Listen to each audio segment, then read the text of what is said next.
क्या आपने कभी ऐसी नदी के बारे में सुना है जिसका पानी इंसान को जिंदगी देकर अचानक मौत और नहुस्त में बदल जाए, जहां एक घूंट पानी आपके जिस्म पर जानवरों जैसे बाल उगा दे?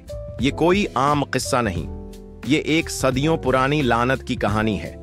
ये सब उस दिन शुरू हुआ जब किसान रिहान ने नदी का पानी पिया। चंद ही लम्हों में उसके बाजुओं और चेहरे पर सियाह बाल उभर आए। लोग चीखने लगे, दरवाजे बंद करने लगे। मगर ये लानत सिर्फ रिहान तक न रही। एक औरत हुसीना जो कपड़े धो रही थी वो भी शिकार बन गई। और फिर बादशाह का खास आदमी कमाल जब दरबार जाते हुए पानी पीता है तो वो भी जमीन पर गिर पड़ता है। खौफ से लरुजते हुए लोग एक पुराने बुजुर्ग के पास पहुंचे। वो बुजुर्ग खामोशी से अपनी पुरानी भारी जादू की किताब खोलते हैं, किताब के ओराक पलटते हैं, एक निकट पर रखते हैं और उनकी आंखें खौफ से फैल जाती हैं। ये बहुत बड़ी बला है, इसका इलाज मेरी किताब में नहीं।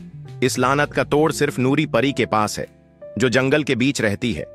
ये लो मेरी जादू की मोहर, इसे दिखाओ तो परी तुम्हारी मदद जरूर करेगी।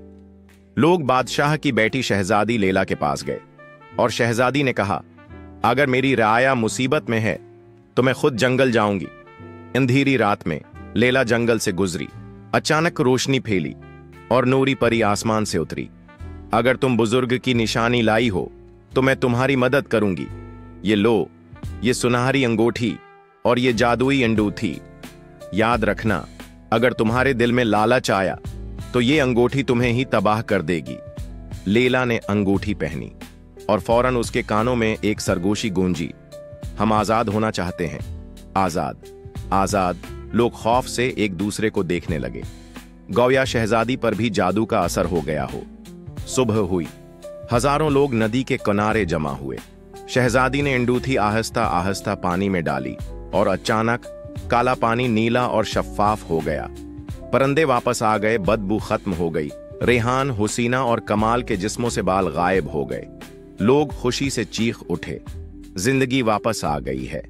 लेकिन ये कहानी यहां खत्म नहीं होती। शहजादी ने अंगूठी की तरफ देखा, वो तेजी से चमकने लगी। इसके अंदर एक साया हंस रहा था।